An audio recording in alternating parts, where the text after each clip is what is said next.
No silêncio da noite, alguém perguntou: como pode ser, Senhor, nascer de novo? E do alto da cruz brilhou o amor que transforma a dor em vida de novo. A serpente erguida no deserto fez o olhar ferido cura e esperança. Caríssimos e caríssimas, amigos e amigas, povo e polva de todo lugar, o corre-corre da gente não permite a gente estar junto aí. E também a gente teve dificuldade ontem, já que nós estávamos sendo medicados, tratando de uma crise de ciático. É isso mesmo, eu sou velhinho já, parece que sou. Né? Travei as pernas ontem no trabalho, mas está tudo bem. Fui para o médico, muito bom atendimento na Policlínica de Japeri. Eu posso criticar a prefeita, criticar tudo, mas o atendimento ontem na Policlínica Municipal de Japeri, comigo, foi excelente. Excelente profissional que me atendeu. E também, né, o atendimento foi nota 10. Eu não vou dizer que foi 8 nem 9, foi 10. Agradeço já aos profissionais que estavam lá, que me atenderam, pela gentileza, pela paciência comigo. E a gente também entra hoje, né, nesse contexto, lembrando, durante a semana tivemos o julgamento de Jair Messias Bolsonaro. A polarização não é boa para nenhum dos dois lados. Pessoas do lado direito falam que estão dispostos a matar, a fazer acontecer por causa da sua ideologia, do seu projeto. E do lado esquerdo, a mesma coisa. No fim da história, acabam os dois morrendo porque vão se matar. Mas isso é porque nós estamos trabalhando numa sociedade polarizada. E aquilo que eu ouvi outro dia no comentário político, não é só a polarização vinda no Brasil, mas no mundo inteiro a polarização. Como diz o padre Zezinho, a internet deu vozes a alguns idiotas e aos outros ignorantes. E aí as pessoas se escondem atrás do computador, atrás da rede social, para poder ficar atacando tanto de um lado como de outro, gerando um discurso de violência, de ódio. E quem perde com tudo isso é a gente mesmo. Porque enquanto nós estamos aqui brigando, discutindo, aqueles que estão no poder, não importa se é direita ou esquerda, no mundo, estão se banqueteando com bom salário, se banqueteando com uma realidade que eu não vou nem comentar. É que nem outro dia eu falei, a pessoa defende os direitos humanos, ganhando um salário de 5 mil reais. Assim é muito fácil. Quero ver defender os direitos humanos ganhando salário mínimo. Ninguém quer. Ninguém vai querer. É muito comum, às vezes, as pessoas fazerem, que nem o caso de um certo cidadão que é secretário municipal, que a gente vê claramente que ele é um 71 nato, mas é secretário municipal. E tem lá, né, as posições estratégicas, e você vê que claramente ele é secretário para receber o dinheirinho e acabou. Deixa quieto, antes que eu cite o nome do cidadão e me processe. Lembrando que hoje a liturgia nos apresenta 3 leituras que se unem em um único mistério. A primeira leitura, Números capítulo 21, versículos 4b ao 9. O Salmo responsorial, Salmo 77. E a segunda leitura, Filipenses capítulo 2, versículos 6 ao 11. E o Evangelho, que nós vamos nos aprofundar, Evangelho segundo São João, capítulo 3, versículo 13 ao 17. E a gente ouvindo uma música aí que a gente tem aí sobre a Santa Cruz. Lembrando que a festa de exaltação Santa Cruz é um mergulho grande no paradoxo da fé cristã. Aquilo que os olhos humanos pareciam derrotado e humilhação, no fim, tornou-se sinal de vitória, amor e vida plena. Ou seja, a gente vê claramente que o contexto histórico, teológico da cruz como símbolo de maldição se torna um símbolo de bênção. Na primeira leitura de hoje, lá no livro de Números, capítulo 21, versículo 4b ao 9, nós temos aí a serpente de bronze, erguida por Moisés no deserto. Quem olhava com fé encontrava cura. Esse gesto simbólico anuncia já naquele contexto histórico a cruz do Cristo, onde todos aqueles que a contemplam e contemplam o crucificado, com fé, encontram nele a salvação.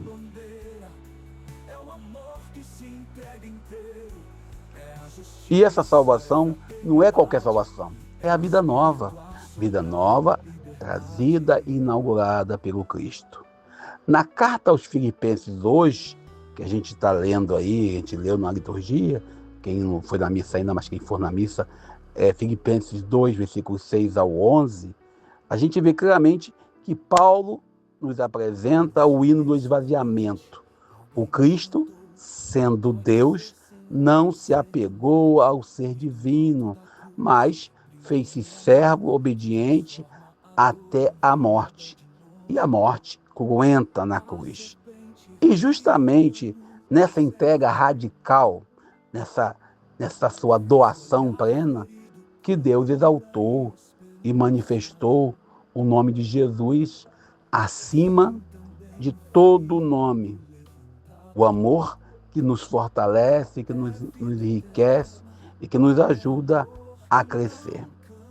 E a gente vai aprofundar um pouco mais no Evangelho de São João, capítulo 3, versículo 13 ao 17, e a gente vê claramente que o Evangelho de São João nos coloca no coração da fé.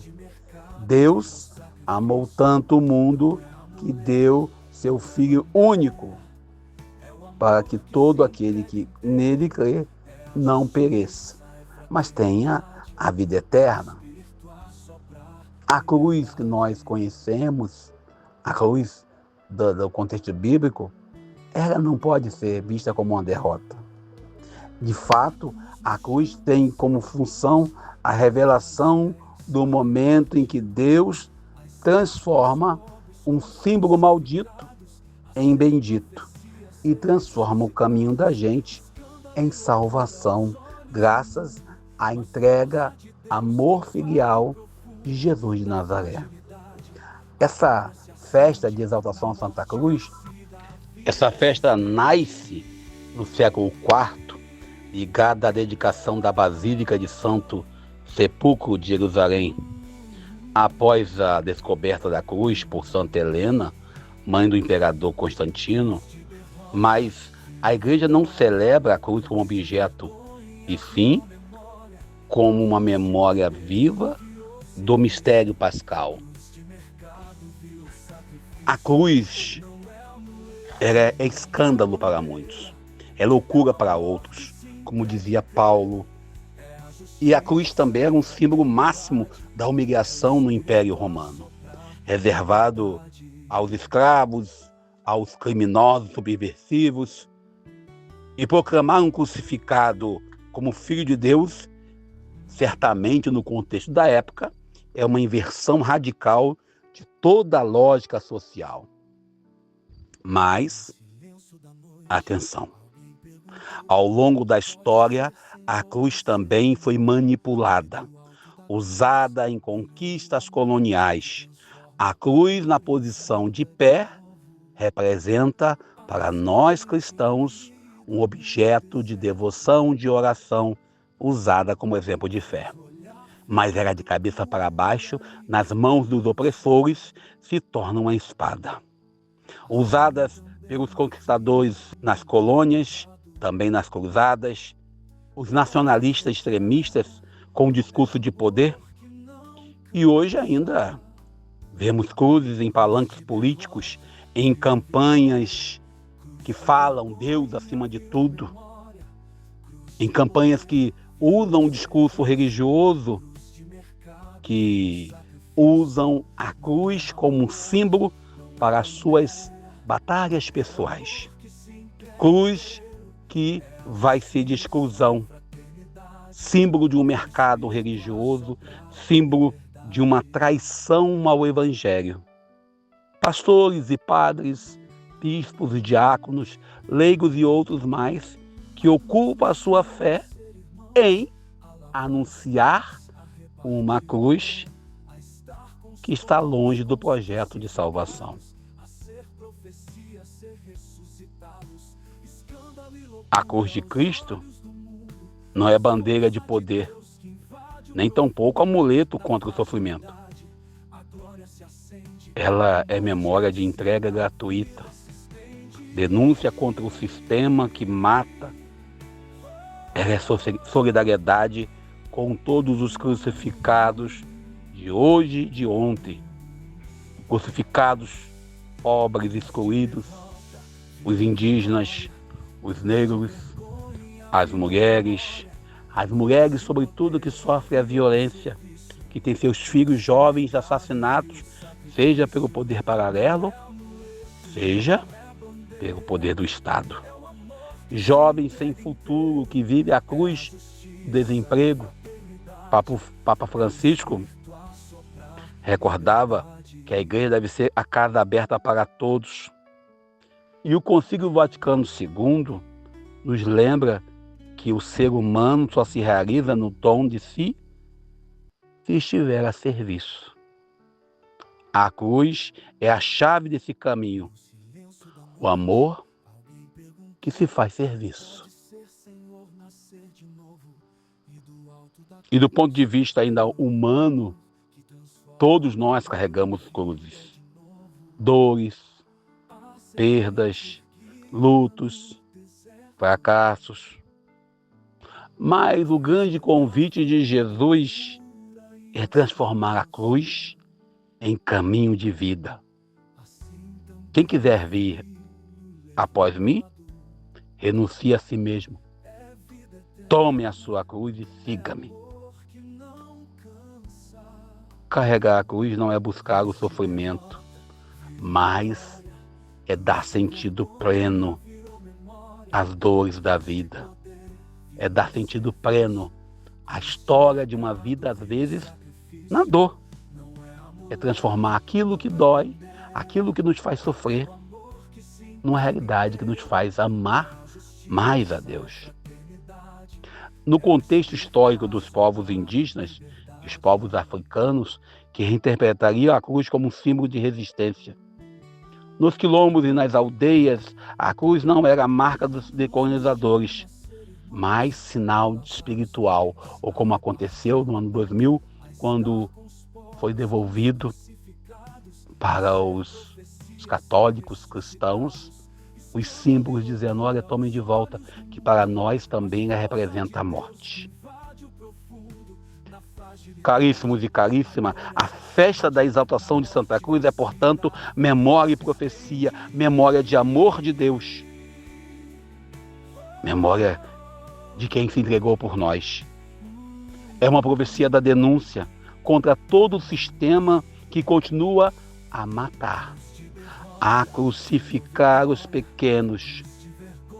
Como dizia São Romero da América: se me matarem, ressuscitarei no meio do povo. Caríssimos e caríssimas, celebrar hoje essa festa, essa exaltação, tem uma pergunta essencial. A cruz para mim é apenas um adorno? É modismo?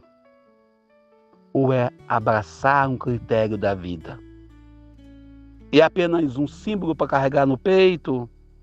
Ou compromisso com os excluídos do sistema?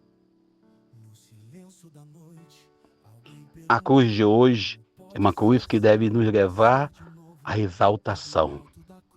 Deve nos levar, como diz Padre Zezinho, como uma asa de avião para cima. É servir para que possamos viver já aqui na vida humana comum a vida eterna. E a gente, quando olha para o Evangelho de hoje, o Evangelho de João, capítulo 3, versículos 13 ao 17, nesse encontro de Jesus com Nicodemos, nós temos aqui algumas perguntas que talvez Nicodemos, que era mestre, não conseguiria entender. Jesus, quando começa a dizer que ninguém subiu ao céu, a não só aquele que desceu do céu, o Filho do Homem. Sabemos que o Evangelho de João foi um dos últimos a ser escrito e sabemos muito bem que ele escreve em qual contexto? No contexto de fundamentar a teologia daquele contexto e dizer claramente quem era Jesus. E aqui nós temos, logo no início, Jesus dizendo que o Filho de Homem, o Filho de Deus. E ele faz uma alusão a Moisés e a prática no deserto, no ato de levantar a serpente de bronze. Lá o livro de Números, capítulo 21, até o 9. E ainda nesse contexto, Jesus traz uma necessidade de se acreditar nele para ter a vida eterna. E aí ele traz, nesse contexto bíblico, percebe-se bem que João escreve posteriormente. Jesus já tinha partido para o Pai, já tinha subido ao céu, pois João traz essa frase muito usada em alguns religiosos, cristãos, católicos, etc. Pois Deus amou o mundo de tal maneira que entregou seu Filho único para que todos que nele crer possa ter a vida eterna. A gente para analisar e para olhar esse capítulo, do capítulo 3 do encontro de Jesus com Nicodemos, a gente percebe bem que Nicodemos vai ter com Jesus pela madrugada. Vai ter com Jesus escondido. Não é porque ele queria ser escondido. Ele tinha consciência de quem ele era. Ele sabia quem ele era. Ele sabia quem era Jesus. E às vezes nós, devido aos nossos rótulos, nossos títulos, aqueles que usam, sobretudo, paramentos litúrgicos, aqueles que se dizem conhecedores, que carregam títulos, não interessa qual igreja, nem qual templo, parar para analisar que talvez o seu ponto de vista não é o único ponto de vista possível, que é a sua fé, que essa fé que você diz ter, ela tem um vazio enorme. E Jesus, quando faz a proposta do nascer de novo, e é algo que nós devemos olhar, que a cruz é mais do que apenas um símbolo, mas ela é uma certeza daquilo que nós queremos para a nossa vida, pois a cruz, no contexto bíblico teológico, ela representa sacrifício, representa luta, dor, dificuldade, mas também representa libertação. Assim como Moisés levantou a serpente, o Filho do Homem será levantado. E Jesus, quando diz que tem que acreditar nele, o acreditar ultrapassa a barreira apenas de falar. Apenas de dizer, eu acredito em Deus, eu acredito em Jesus. E a gente olha de fato nessa frase de Deus enviou seu Filho ao mundo, não para condenar, mas para salvar. Então, ao contrário de muitos padres e pastores, ao contrário de muitos que usam o seu ministério para condenar, para pregar ou para amaldiçoar, o Filho de Deus não vem para nos amaldiçoar. O Filho de Deus não vem para nos colocar numa, vamos dizer assim, numa cruz de sofrimento, numa cruz de dor ou numa maldição interminável. Eu fico olhando às vezes alguns pastores, até mesmo padres, que querem usar o poder da maldição em vez de o poder da bênção. E a gente vai parando por aqui, pedindo a você para deixar seu like e olhar para a cruz não como um símbolo de maldição, mas de bênção. Cristo de braços abertos, querendo abraçar o mundo que o crucificam. O Cristo de braços abertos, disposto a nos acolher em seu amor profundo por nós humanos, mesmo nós falhando como nós falhamos. E que possamos hoje, dia da exaltação de Santa Cruz, viver mais um dia na graça, no amor e na misericórdia daquele que nos chama à vida. E que possamos ser fiéis, não por nós mesmos, não porque nós somos bonitos, inteligentes, ou porque nós somos, como diz uma colega minha, toma banho todo dia e é cheirosinho, mas porque nós sabemos quem é Jesus, o Filho de Deus, que se entrega por amor e nesse amor nos convida a viver. Eu paro por aqui, peço a você que reze por mim, que eu rezo por você, ainda com crise de coluna, doendo pra caramba, mas vamos mais um dia, essa é a nossa cruz, para que possamos ser fiéis. Eu sou Daniel Nonato. Cruz de mercado virou sacrifício.